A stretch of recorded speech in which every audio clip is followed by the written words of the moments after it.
در سخت ترین لحظه ها فقط شکرگزاری نجاتت میده. اگه وسط سختی ها بتونی برای یک چیز کوچیک شکرگزاری کنی، یعنی هنوز زنده ای. هنوز امیدی هست. آدم ها معمولاً وقتی همه چیز خوبه شکر میکنن. وقتی به چیزی میرسن. وقتی مشکلشون حل میشه. وقتی بالاخره اون چیزی که خواستن اتفاق میفته. ولی شکرگزاری واقعی اون لحظه‌ایه که هنوز هیچی درست نشده. دقیقه‌ای که چشمات پر از اشکه. قلبت خسته است و نمیدونی فردا اوضاع بهتر میشه یا نه. و با این حال میگی خدایا ممنونتم چون هنوز دارم نفس میکشم. اینجا شکرگزاری فقط یک کلمه نیست، یک انتخابه. انتخابی که ذهنت رو نجات میده. چون وقتی همه چیز بیرون از کنترلته، تنها چیزی که میتونی کنترلش کنی نوع نگاه خودته. و وقتی نگاهت به سمت سپاسگزاری باشه، حتی درد هم یک معنای جدید پیدا میکنه.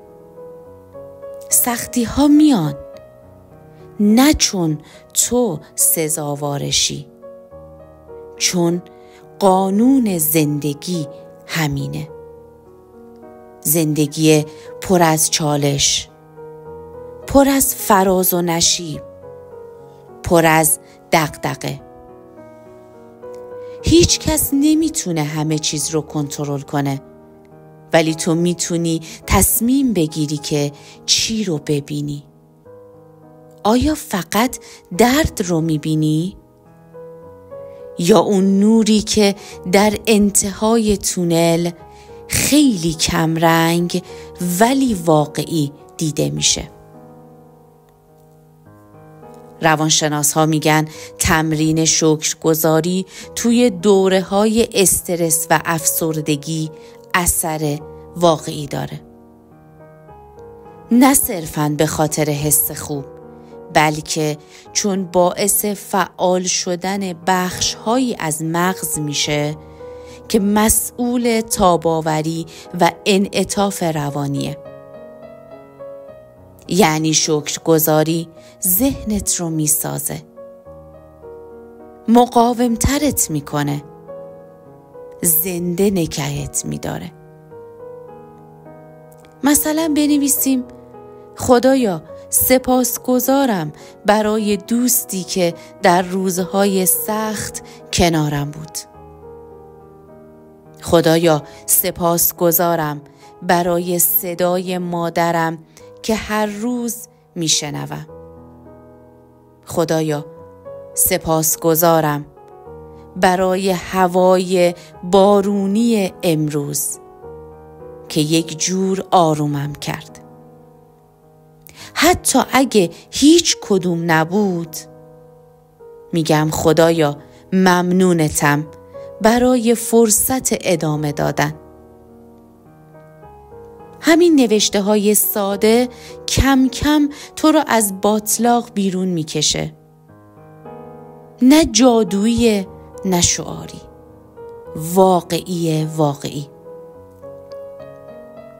شکرگزاری مثل مرهم برای قلب‌های شکسته. با شکرگزاری نه اینکه همه چی خوب بشه، نه، ولی تو دیگه اون آدم سابق که در سختی‌های زندگی گم می‌شد نیستی. تو میشی کسی که در دل طوفان یاد گرفته به نسیم‌های کوچیک لبخند بزنه. اگه توی یک دوره سختی از زندگیت هستی، بدون که این تاریکی هم میگذره. ولی نذار قبل از رفتنش تو رو از درون بشکنه. شکرگزاری حتی اگه برای یک مورد کوچیک باشه، یک تیکه از وجودت رو نجات میده.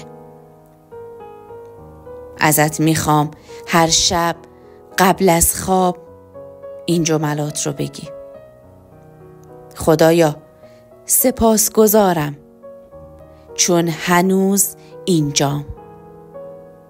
خدایا سپاسگزارم چون هنوز ایستاده‌ام. خدایا سپاسگزارم چون هنوز میتوانم و هنوز توان ادامه دادن دارم.